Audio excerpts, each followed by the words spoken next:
सहनो भुनक्तु सह वीर्यं करवावहै तेजस्विनावधीतमस्तु मा विद्विषावहै।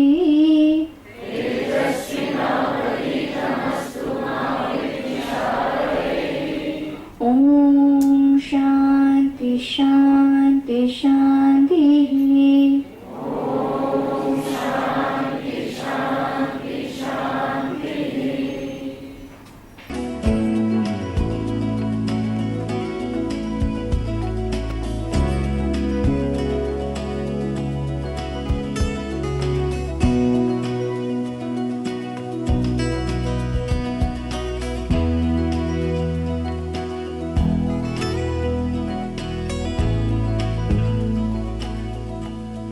માનનીય નિવેદિતા દીદી મૂળ મહારાષ્ટ્રના વર્ધાના છે.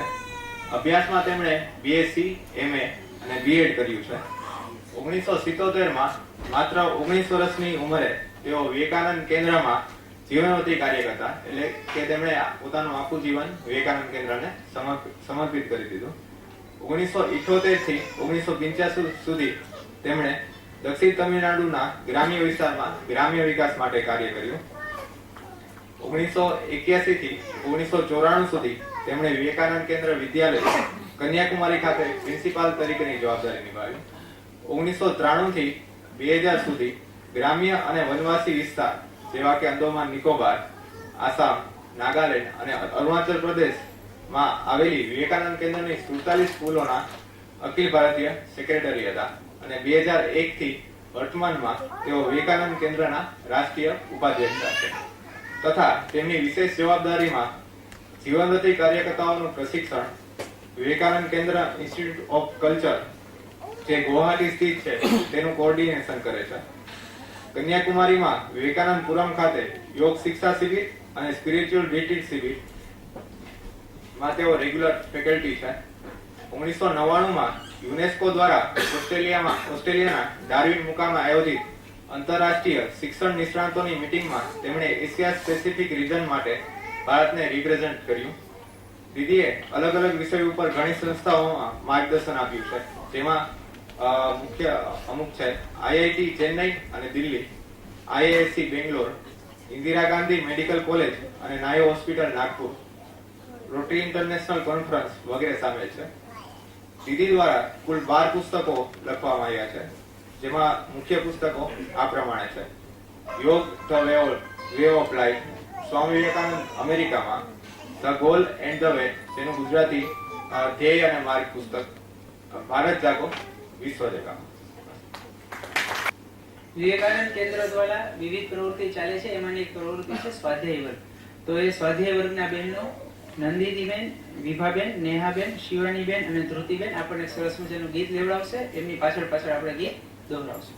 धर्म के लिए जिए, समाज के लिए जिए, धर्म के लिए जिए, समाज के लिए जिए, धर्म के लिए जिए, समाज के लिए जिए, धर्म के लिए जिए, समाज के लिए जिए. ये धड़कने ये श्वास है पुण्य भूमि के लिए, ये धड़कने ये श्वास है पुण्य भूमि के लिए, मातृभूमि के लिए, मातृभूमि के लिए. गर्व से सभी कहे बंधु है हम एक है, गर्व से सभी कहे बंधु है हम एक है. जाति पंथ भिन्नता स्नेह सूत्र एक है, जाति पंथ भिन्नता स्नेह सूत्र एक है. शुभ्र रंग की छटा सप्त रंग के लिए, शुभ्र रंग की छटा सप्त रंग के लिए. धर्म के लिए जिए, समाज के लिए जिए, धर्म के लिए जिए, समाज के लिए जिए. ये धड़कने ये श्वास है पुण्य भूमि के लिए, ये धड़कने ये श्वास है पुण्य भूमि के लिए, मातृभूमि के लिए, मातृभूमि के लिए. व्यक्ति व्यक्ति में जगे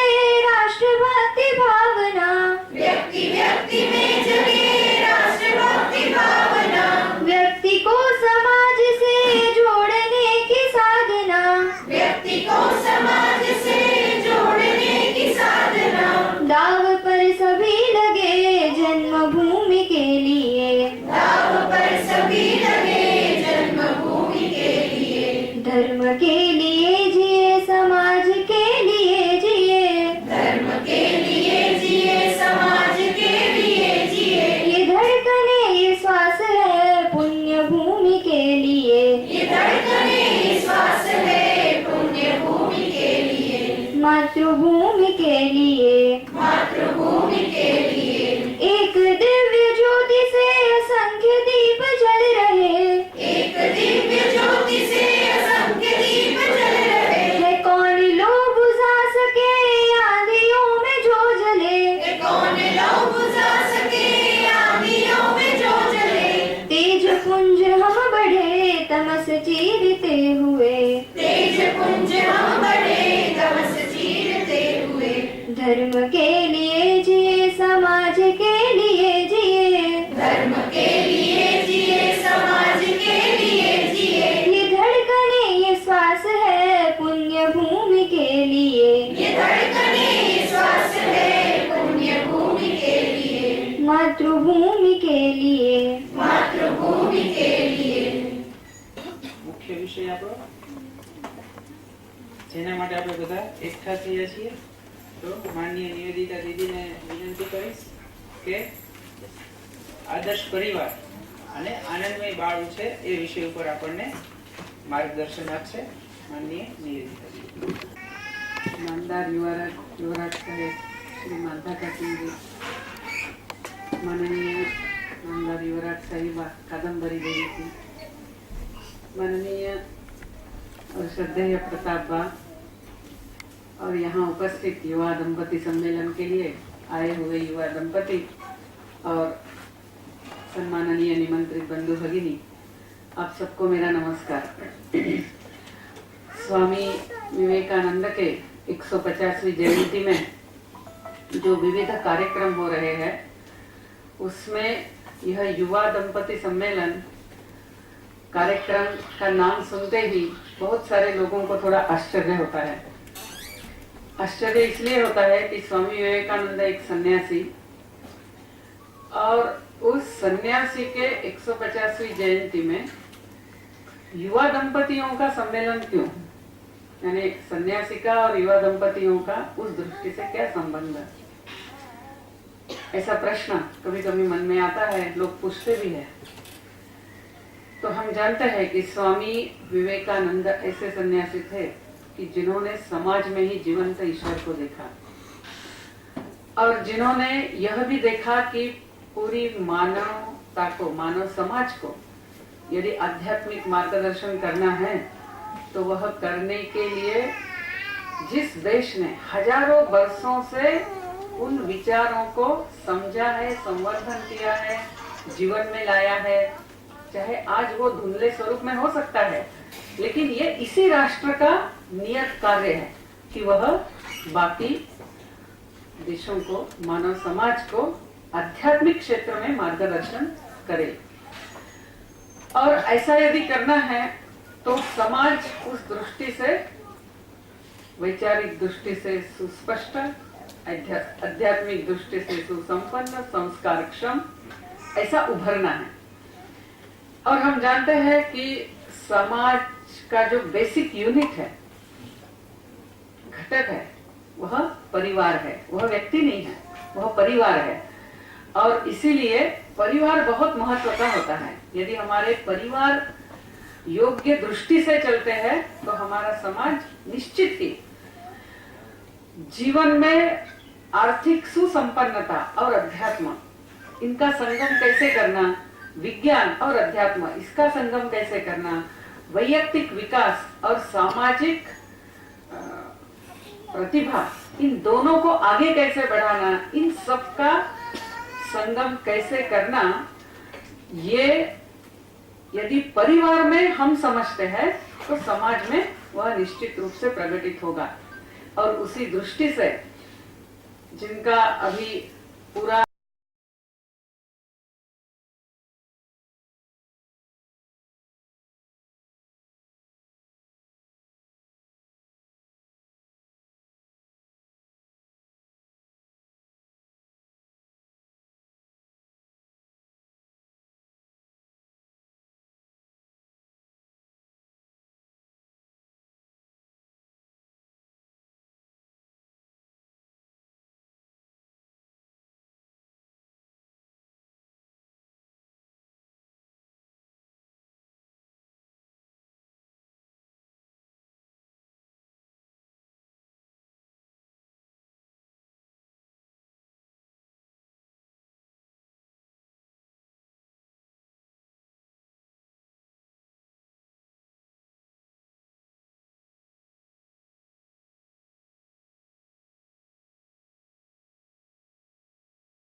लेकिन वो जो कहानी सुनने का एज है 16 बरस तक का, उस समय आप कहानी बताएंगे और अच्छी कहानियां बताएंगे तो आप देखेंगे बच्चों में बहुत यानी मूल्य अपने आप आते हैं। ये रामायण महाभारत की विशेषता ये है।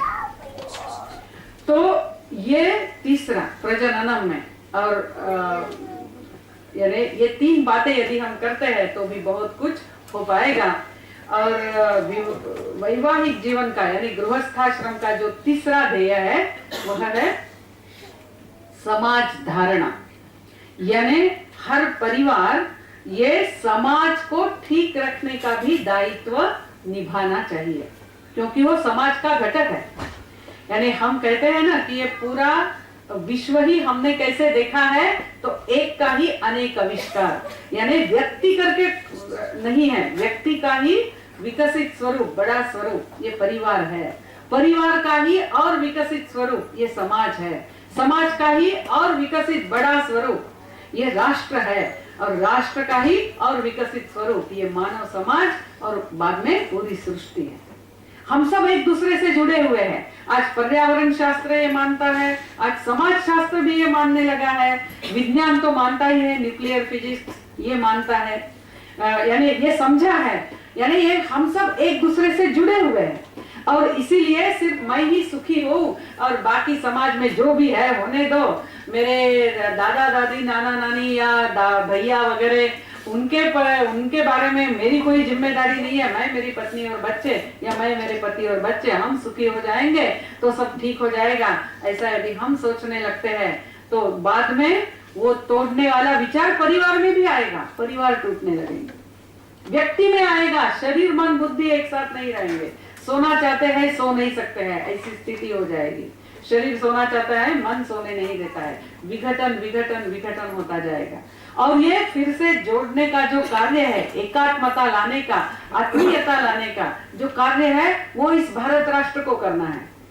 और आज हम देखते हैं कि पूरे विश्व में ही एक्सट्रीम इंडिविजुअलिज्म बहुत ज्यादा हो रहा है, जिससे सृष्टि की हानि हुई है, समाज टूट रहे हैं, परिवार का विघटन हुआ है।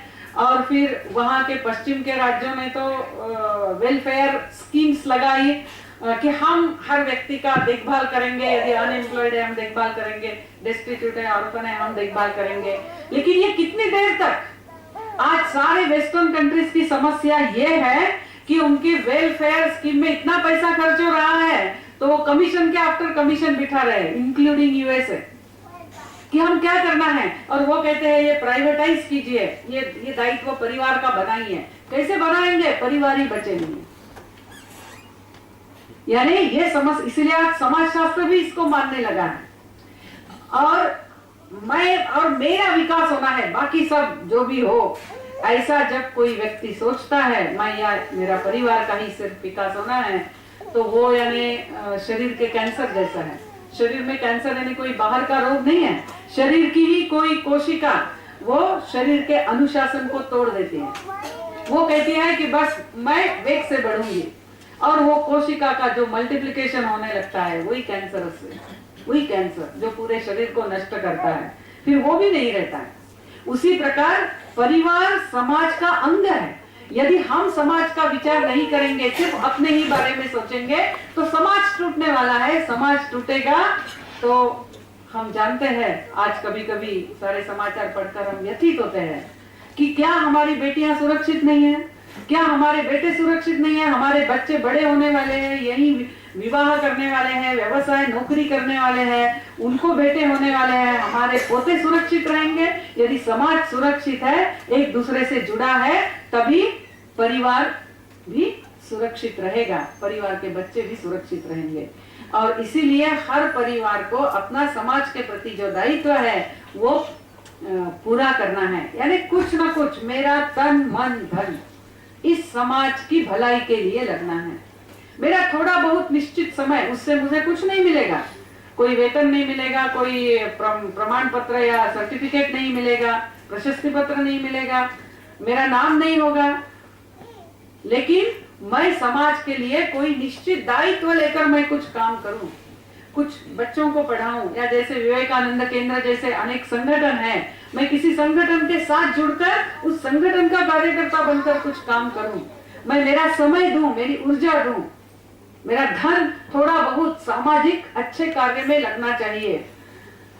ये एक समाज धारणा का। दूसरा बिंदु जो है वह है कि काल के अनुसार व्यवस्थाओं को बदलना, वो भी आवश्यक होता है। जैसे पहले अपने समाज में जॉइंट फैमिलीज थी, आज जॉइंट फैमिली संभव यदि है तो है, बहुत अच्छा है, नहीं है क्योंकि 3 भाई है, अलग अलग जगह नौकरी कर रहे हैं, तो फिर सबको साथ रखने का तरीका क्या?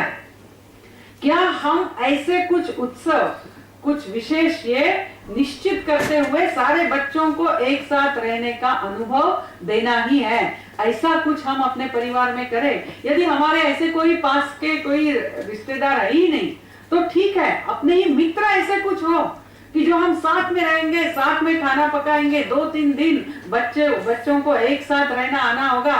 यदि उस घर का कोई बीमार पड़ता है तो मैं मेरा समझते हुए मैं छुट्टी निकाल के मदद करूंगा। ऐसे लिंकिंग विथ ईच अदर, ऐसी कोई व्यवस्थाएं क्या हम खड़ी कर सकते हैं? और हमारा यदि जॉइंट परिवार है तो पहले तो बड़ा आसान था, जॉइंट परिवार का जो कुटुंब प्रमुख होता था वो जो बताएगा सब चुपचाप करेंगे। आज ऐसी स्थिति नहीं है और ऐसा होना भी नहीं चाहिए। यानी आदर जरूर होना है, अल्टीमेटली वो जो बताएंगे वो करना भी है, लेकिन बिना किसी को पूछे वही बताएंगे और चलेगा, ऐसा नहीं होना है। चर्चाएं भी करनी है। हाँ, यदि कुछ हो गया, कुछ किसी के मन को कुछ लग गया, और वो तो होगा ही जब लोग साथ आएंगे, तो अभी हम जिस प्रकार से सुसंस्कृत पढ़े हुए आगे जा रहे हैं, तो हमने भी अपने तरीके विकसित करने हैं कि हम सारे एक साथ बैठेंगे, चर्चा करेंगे, बताएंगे कि ऐसा ऐसा हुआ, और फिर उस घटना को बाद में कभी कोट नहीं करेंगे या उसको लेते हुए मन में कुछ रखेंगे नहीं। यानी कुछ भी बड़ा ध्येय, यानी बड़ा परिवार भी हम साधना चाहते हैं, तो कोई भी बड़ी चीज हृदय को बड़े किए बिना प्राप्त नहीं हो सकती। हृदय छोटा रख के हम बड़ी चीज प्राप्त करना चाहते हैं, वो संभव नहीं है। तो ऐसे हृदय को बड़े करने के तरीके, मैं अभी नासिक में थी और एक घर में वो मुझे बता रहे थे, मुझे बहुत अच्छा लगा। उन्होंने कहा कि बहू ने कुछ बताया, इनको बुरा लगा, उन्होंने बेटा बहू और बाकी सारे बैठे, उन्होंने चर्चा की। उन्होंने बोला मैंने गुस्से से नहीं, मैंने एकदम बहुत मन की व्यथा करके मैंने सामने रखा। तो बहू ने भी हाँ मेरी गलती हुई बोला, बेटे ने भी कहा कि हाँ ऐसा हम नहीं होने देंगे, और बाद में किसी ने भी उसको ध्यान में नहीं रखा।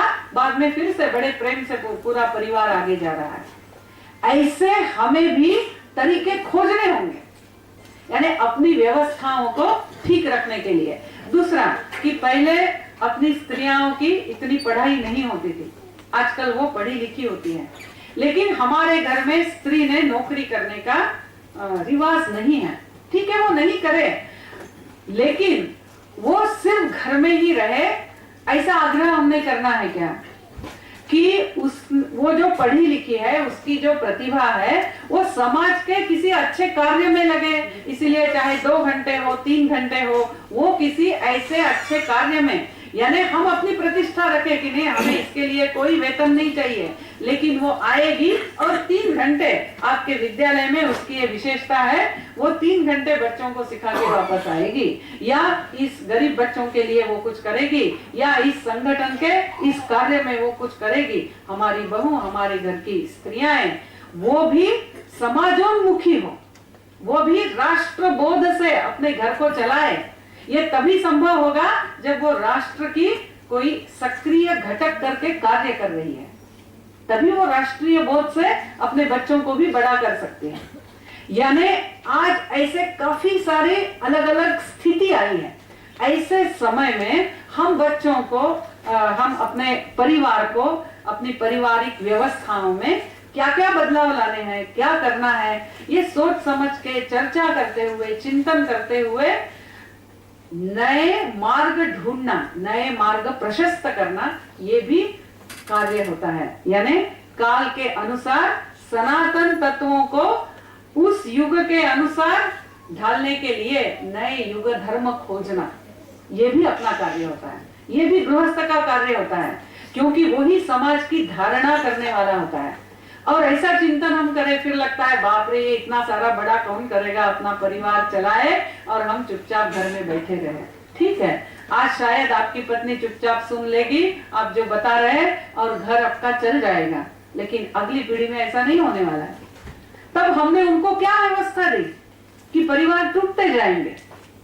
यानी ये नई व्यवस्था खड़ी करने के लिए हमारा भी योगदान शुरू हो जाना चाहिए। हमने बच्चे जैसे बड़े होंगे उनसे चिंतन भी ये करना चाहिए, चर्चाएं करनी चाहिए।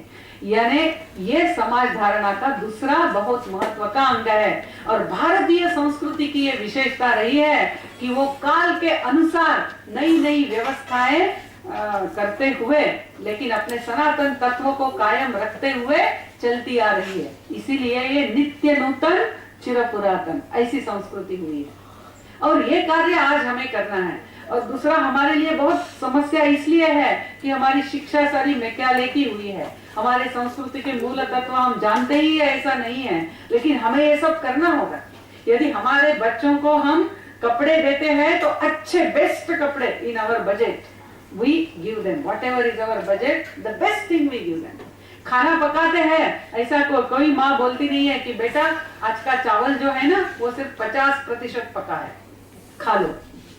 या कोई पिता ये बोलता नहीं है बेटा ये जो बच्चों ये जो घर बनाया है ना उसकी स्टेबिलिटी सिर्फ 30% है। हम ऐसा कहते नहीं है। तो फिर समाज 30% ही अच्छा है या 50% ही अच्छा है चलेगा, ऐसा हम कैसे कह सकते हैं? वो भी अच्छा हो, उसके लिए प्रयास हमें करने हैं। जैसे हमें उनको अच्छे कपड़े देने हैं, शिक्षा देनी है, खाना देना है, उनके लिए अच्छा जीवन का साथी ढूंढ के देते हैं, उसी प्रकार जिस समाज में रहना है वो अच्छा समाज भी उनके लिए दे, ये भी गृहस्थाश्रम का दायित्व होता है। और ऐसा युवा दंपतियों के सामने ये जो है ये बड़ा मैं कहूंगी कि हम बहुत अच्छे काल में भी है, इसलिए कि पुरानी व्यवस्थाएं टूट रही है, नई व्यवस्थाएं खड़ा करने का कार्य हम कर सकते हैं, कुछ इतिहास बना सकते हैं। और ऐसे समय में हम है कि अपनी संस्कृति को रखते हुए लेकिन थोड़ा बहुत चेंजेस लाते हुए हम आगे कैसे जाए, ऐसा चुनौती लेकर हम अपने गृहस्थाश्रम को बहुत अच्छी तरह से यदि चलाते हैं और अच्छे बच्चों का भी निर्माण करते हैं तो जो सब माता पिता चाहते ही हैं वो सही रूप से साक्षात भी कर पाएंगे। इतना कहते हुए मैं समाप्त करती हूँ। नमस्कार। जैसे आपने बताया फ्रॉम 6 to 16 उनके मूल्य डेवलप होते हैं और आगे भी होते हैं। अभी उनका अनुशासन से उनको हाँ, अनुशासन लगाना, हमको देख के वो मूल्य बनाते हैं। अभी जैसे जैसे उनकी उम्र बढ़ती जाती है वैसे वैसे जो माता पिता के सिवा जो और लोगों के बीच में समय बिताते हैं वो समय भी बढ़ता जाता है। तो माता पिता जैसे कोई भी है तो वो अपनी तरह से अपने में अनुशासन रख के चेंज हो जाए, परंतु जो उसकी स्कूल है, अदर जो फ्रेंड सर्कल है, उनमें अगर इतना मूल्य नहीं है तो उनमें से भी कुछ मतलब जैसे ऐसी चीजें आने के संभव है। तो उसके लिए क्या किया जा सकता है? जैसे अभी का समय है तो टेक्नोलॉजी जैसे मोबाइल है तो बच्चे मोबाइल में गेम खेलते रहते हैं, टीवी देखते रहते हैं, कंप्यूटर पे गेम खेलते हैं। तो ये सारी चीजें मतलब इसके लिए क्या किया जा सकता है? माता पिता तो अपनी तरह से ट्राई कर रहे हैं, बट ये समय जैसे बच्चों के लिए खूब क्रूशियल होता है, तो उसके लिए बच्चों को जो प्रेम, अंडरस्टैंडिंग और अनुशासन, संस्कार, मूल्य जो हमने दिए हैं उससे बच्चे भी अपने नजरों में गिरने नहीं चाहते हैं। यानी they also want to keep their means they don't want to hurt the parents. ये इतना हद तक बच्चों का भी होता है, लेकिन ये बाकी आकर्षण होते हैं। तो यदि अपना रैपोर्ट अच्छा है तो बच्चों के मित्र कौन है ये बच्चे हमसे शेयर करते हैं। So first thing is that we should see our communication is never closed. And then we should also keep watch which are the friends, how are they, whether they are going with some wrong friends. And if we are alert, तो फिर हम समय पर ही उसको रोक सकते हैं, उसको ठीक भी कर सकते हैं। और ये हमें करना होगा। थोड़ा बहुत तो काल के प्रभाव से, मित्रों के प्रभाव से बच्चा थोड़ा इधर उधर एक एज में होता हुआ दिखेगा, यानी 16-17 के बाद ऐसा दिख सकता है कुछ घरों में। कुछ घरों में वो भी नहीं होता है, यदि ये पहला सारा ठीक हुआ है तो। कुछ घरों में यदि दिखता है तो भी वो मूल्य और संस्कार इतने गहरे होते हैं कि बच्चे थोड़ा बहुत भटक के वापस आते हैं। और ये अपना कॉन्फिडेंस होना है कि हमने ये जो किया वो इतना सिस्टमेटिकली किया है तो बच्चे वापस आएंगे। तीसरा जो अपने मोबाइल वगैरह इसका जो प्रभाव बोला, ये तो बहुत बड़ी समस्या है ही। यदि बचपन से ही हम घरों में इनके बारे में चर्चा करते हैं, एक यानी जैसे टीवी में एडवर्टाइजमेंट चल रही या सीरियल चल रही, तो in what way they are distorting our ideas, we just discuss in the house, we should not get carried away. ऐसे अनेक है, जैसे वो एडवर्टाइजमेंट है, I am a Complan girl, I am a Complan boy, तो फिर हमने चर्चा करनी है कि देखो जैसे कि ये डिब्बे से आए हैं, कॉम्प्लान के डिब्बे से। हमारी संस्कृति ऐसी है कि राम को जब पूछते थे कि कौन हो, राम अपना परिचय देता था तो रघुकुल वंश जहाँ दाशरथी राम, यानी मैं रघुकुल वंश का दशरथ का पुत्र हूँ, ऐसे बताने की ये था। ऐसा यानी हर चीज के पीछे का जो भोगवादी या डिस्टॉर्टिंग या जो भी ऐसे विचार है, ऐसा कभी कभी चर्चा करते हैं तो एक बच्चे को भी ये आदत लगेगी, एनालिसिस करते हुए वो इसमें बह न जाए। ये एक। दूसरा, हमने हमारे घर में अपना जो कृति संकल्प बाद में हम देखने वाले हैं, उसमें ये विषय है कि हमारे घर में हम सब यानी एकदम 5-6 बरस का बच्चा है तो वो भी सब मिलके चर्चा करके अपना घर का एक समय तय करना है, जो टीवी देखने का समय है, यानी समझिए शाम से 5 से 11 बजे तक का। तो हमने तय करना है कि हमारे घर में कोई 1 या 2 घंटा नो टीवी आवर्स हो, यानी टीवी हमारा मास्टर है या हमारा टीवी साधन है, ये तय करने के लिए नो टीवी आवर्स। हम टीवी के बिना रह सकते हैं, हम अपने साथ चर्चा करेंगे। ऐसा कौन सा घंटा होगा, ऐसा हो सकता है क्या, ऐसा अपना विल पावर है क्या, ऐसे छोटे बच्चों को ऐसी बात लेते हुए रखकर ऐसा कुछ एक आदत डालने से कि yes when I want to say no I can say no, ऐसी एक आदत उनमें विकसित करेंगे। यानी ये सारा करने के बाद बच्चा थोड़ा बहुत इधर उधर जाने से भी फिर से मार्ग पर आ सकता है। मेरा बेटा 3 साल का है, बहुत शरारती है और रात को और दोपहर को दोनों टाइम में उसको स्टोरी करती हूँ, कृष्ण की, राम की या हनुमान की, ताकि उसके संस्कारों में कुछ पड़े, समझे। आप एक बार उसके बता दीजिए, उसको पूरा याद रहता है, याद शक्ति बहुत है। लेकिन शरारत इतनी कि जहां मैं जाती हूँ वहां आगे पीछे के लोग हैं, वो मुझे और मेरे बेटे को कहते हैं कि थोड़ी देर बाहर चले जाएगी। इतना शरारती है। आधा घंटा यहाँ जो आया होता है तो सब कुछ बिगाड़ देता है, इतना शरारती। धार्मिक वृत्ति है उसमें, उसके जो भी उसको बताओ वो एक बार ही बताना पड़ता है, याद शक्ति भी बहुत है। और कुछ भी ना माने, कितनी बार बताओ, वो जो करता है वो करता ही रहता है। एकाग्रता भी है और कभी कभी मारना भी पड़ता है, क्योंकि उसकी असर इतनी होती है ना कि सामने जो लोग हो वो कुछ मानता नहीं और उसके सामने डांटना भी पड़ता है। तो उसके लिए मैं क्या यानी आपने बताया उसकी एकाग्रता अच्छी है, आपने बताया वो कहानी बड़े ध्यान से सुनता है, तो ये बहुत अच्छा है। उसकी एकाग्रता अच्छी है तो उसको जिसमें भी इंटरेस्ट आता है, ऐसा काम में उसको लगाना, यही सॉल्यूशन है। यानी चाहे उसको कुछ चित्र बनाने में वो लग जाता है, या कुछ बिल्डिंग ब्लॉक्स में लग जाता है, या जैसे अभी रामायण की कहानियां आपने बताई, तो ऐसे पुस्तक मिलते हैं जिसमें सारे रामायण के चित्र है, लेकिन सिर्फ ट्रेसिंग है और फिर उसमें रंग भरना है, तो उसको रंग भरने का काम ऐसे यानी आप कहीं जाती भी है ना। जैसे मैं एक उदाहरण देती हूँ, मैं तिरुपति में एक धर्म परिषद में गई थी और उसमें जो लोग आए थे उसमें एक को उनकी जुड़वी बेटियों को भी लेकर आना आवश्यक था, क्योंकि घर में वो रख नहीं सकती थी और वो बेटियां 6-6 बरस की यानी 6 बरस की थी। अभी उनको एंगेज कैसे करना है तो वो तभी लिखना शुरू किया था उन्होंने। तो उन्होंने उनको बोला कि तिरुपति जैसे देवस्थान जगहों में आप यदि श्री राम जय राम ये 2 पन्ने पूरा ऐसे छोटे छोटे इसमें पूरा ऐसा लिखित जब करोगी तो ये एक बहुत महान कार्य होता है, जो भी उन्होंने कहानी से जो भी उनको बताया।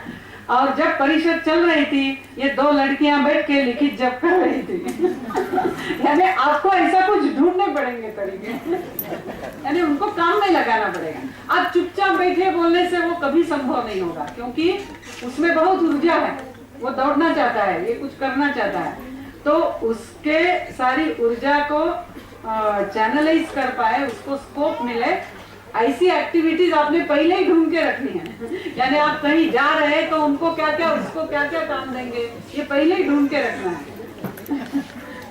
आज से अपने परिवार में उन चीजों को करने का प्रयास करें। तो इसमें तो 15 दिए हैं, 15 के 15 एकदम बहुत भी ज्यादा कुछ करने से कुछ भी नहीं होगा, ऐसा भी हो सकता है।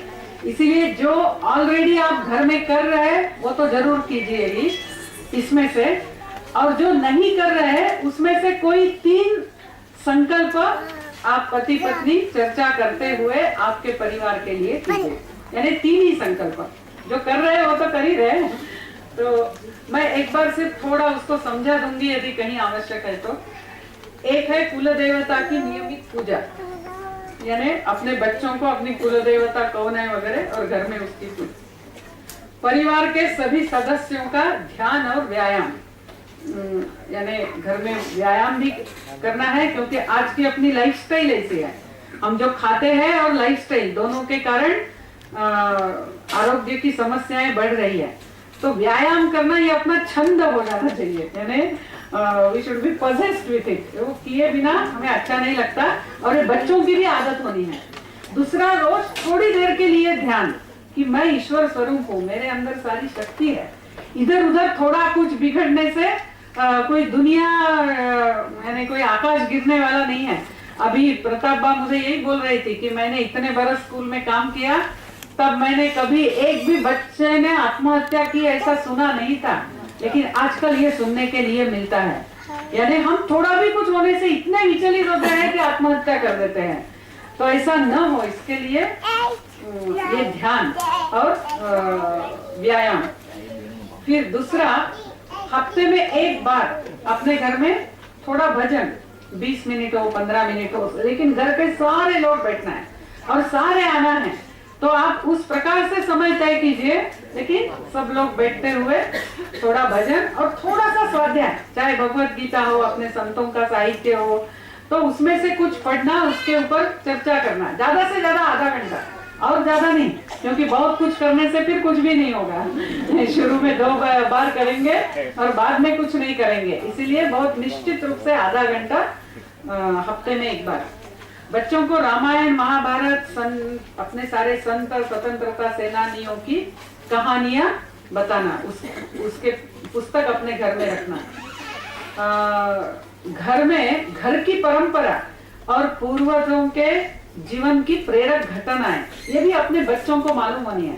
यानी मेरे अपने दादा है ना, उन्होंने अपने गांव में इस कुएं को खोदा था, या वो दादा जो थे वो वैद्य थे और गांव में सबकी देखभाल करते थे और उन्होंने ऐसा ऐसा किया था, या दादी ने ऐसा किया था, वो पूरे गांव की दादी थी, या पिताजी ऐसे थे, दादा के दादा ने ऐसा किया था।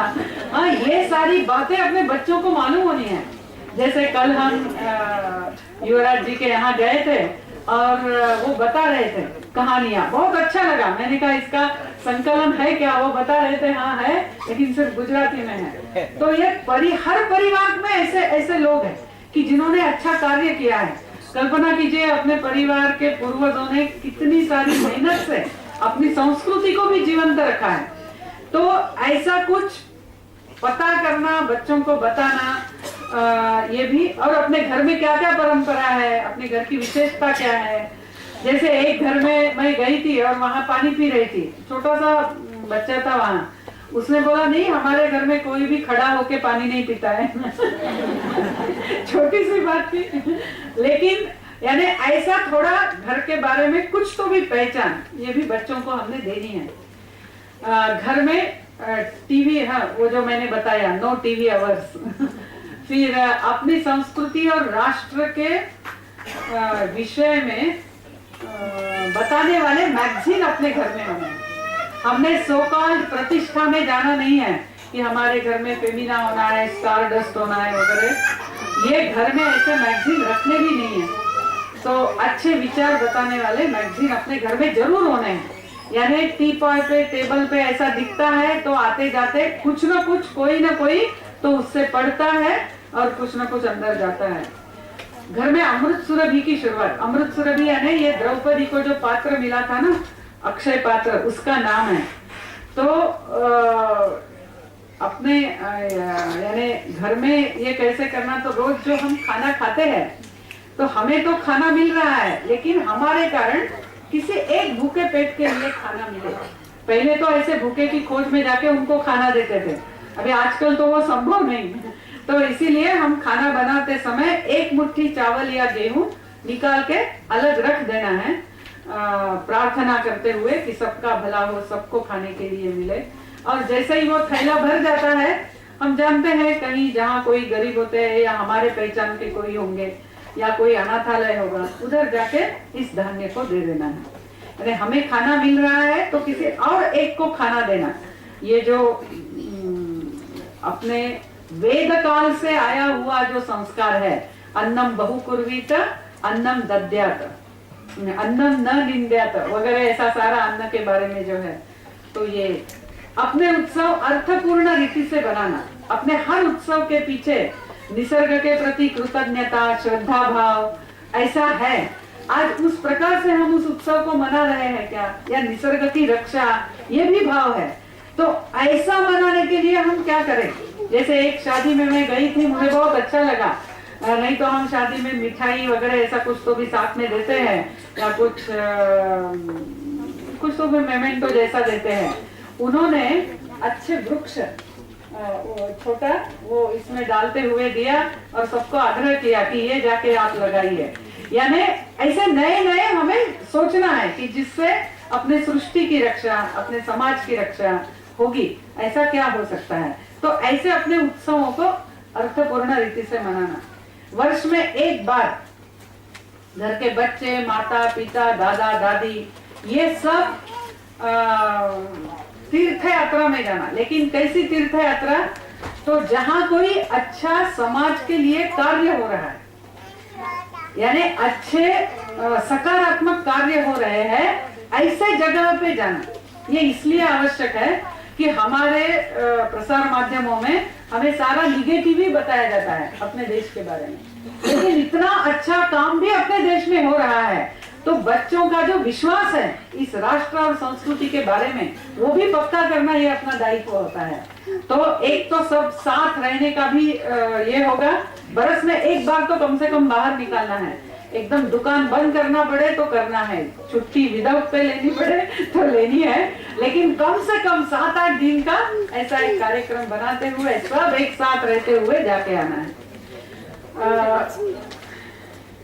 समाज में हो रहे अच्छे कार्य के साथ परिवार को जोड़ना, यानी अपने आजू बाजू में जो भी अच्छा कार्य हो रहा है उसमें अपना कुछ योगदान हो रहा है परिवार का, यानी परिवार ही उसमें जाता है, कुछ सहभागी होता है, ये देखना। समाज और धर्म के जो गंभीर विषय आज है अपने देश में, अपने धर्म को ही नष्ट करने के, जैसे आपने लव जिहाद सुना होगा कि मुसलमान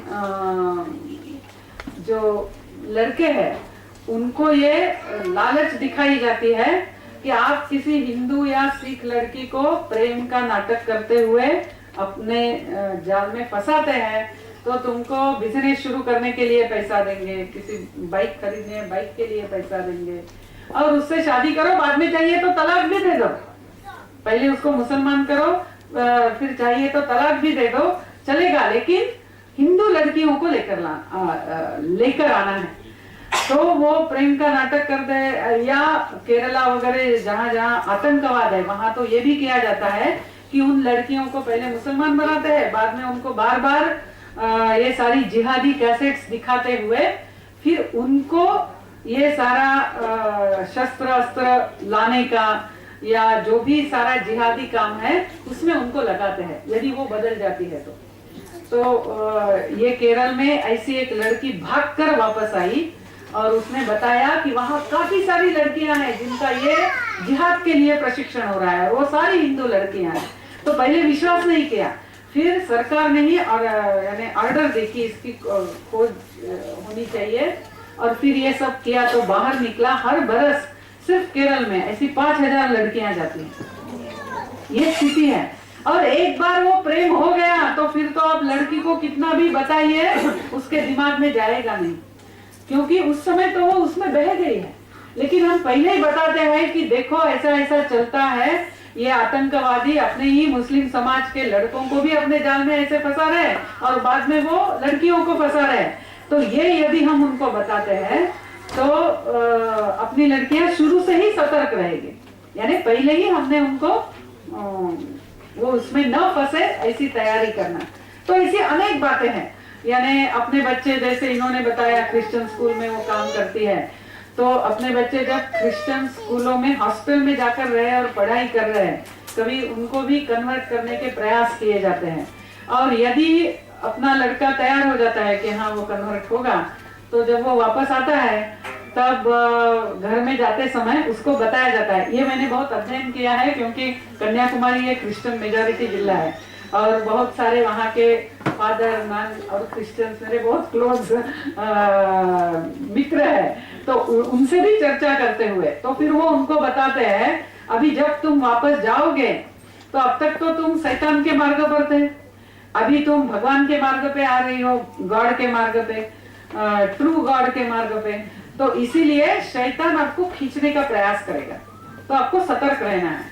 अभी शैतान जैसा आएगा तो आप तो समझ ही जाओगे। इसीलिए शैतान के रूप में नहीं आएगा। शैतान क्या करेगा, वो माँ के रूप में आएगा, आंखों में आंसू लेकर आएगा, वो पिता के रूप में आएगा, वो दुख एकदम आंखों में सारा दुख या गुस्सा लेकर आएगा और ऐसे समय तुम हिल जाओगे। तो ध्यान में रहो।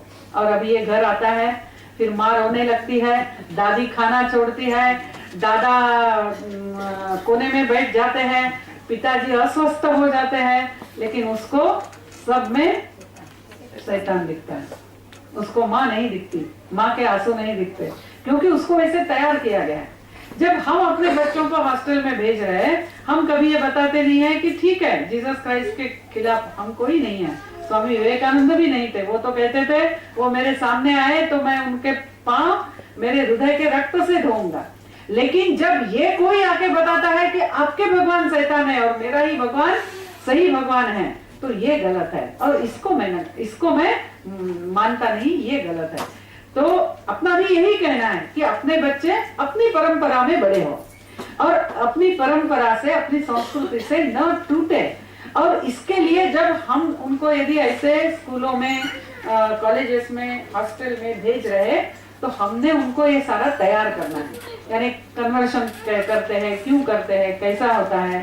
तो ऐसे सारे ग्रंथ अपने पुस्तक मासिक अपने घर में आने हैं कभी कभी। और इसीलिए अपने घर का एक खाना या हफ्ते में कम से कम एक खाना सब में मिलकर खाना है, एक साथ बैठ के। और उस समय ऐसी गप्पे बहुत सहजता से और अच्छी चलती है, तो ऐसी चर्चाएं करनी। संस्कार देने वाली एक्टिविटीज जैसे संस्कार वर्ग है या शाखाएं हैं किसी आश्रमों का, रामकृष्ण मिशन की जैसे आरती है या चिन्मय मिशन के बाल विहार है, ऐसे अनेक संगठन है उनके बच्चों के अच्छे संस्कार करने वाले ऐसे काफी सारे कार्यक्रम होते हैं। विवेकानंद केंद्र का जैसा संस्कार वर्ग है, तो अपने बच्चों को अपने घर के पास जो भी होगा उसमें आग्रह से उसके साथ जोड़ना। जब वो छोटे हैं यानी 15 बरस तक जरूर उनको उसके साथ जोड़ना, बाद में उनकी इच्छा से वो जुड़ते हैं, आगे जाते हैं, वो सारा उनकी इच्छा है। और राष्ट्र के संबंध में कोई उत्सव, कम से कम एक उत्सव अपने घर में आसपास के लोगों को साथ लेकर मनाना, ऐसा भी एक थोड़ा इसमें थोड़ा नेतृत्व का ये है, लेकिन यदि ये है तो जरूर कर सकते हैं। जैसे स्वामी विवेकानंद की जयंती ही क्यों ना हो, हम अपने अभी ये आने वाली जयंती ऐसे ही मनाने वाले हैं। पूरे भारत भर जहाँ भी कोई किसी भी संगठन का कार्य करता है वो आसपास के लोगों को अपने घर लेकर आएगा, स्वामी जी को पुष्पार्पण करेंगे, हमारा भारत समर्थ भारत बोलेंगे, भारत माता की जय कहेंगे, सब एक दूसरों के हाथ पकड़ेंगे। जब हम एक दूसरों को जानने लगते हैं ना, अपने बच्चे सेफ हो जाते हैं समाज में, क्योंकि अपनी बेटी सबकी बेटी होती है। जब वो रास्ते से जा रही कोई उल्टा सीधा कर रहा है तो देखने वाले 4 लोग अपने पहचान के होते हैं और वो रोक सकते हैं। तो सब जुड़ना यही एक्चुअली बहुत आवश्यक है। तो ऐसे ये 15 संकल्प है, इसमें से कुछ आप ऑलरेडी कर भी रहे होंगे, तो वो तो करिए ही, लेकिन उसको अभी मत गिनिए। 3 और नए संकल्प आप चर्चा करके लीजिए और फिर बाद में आगे का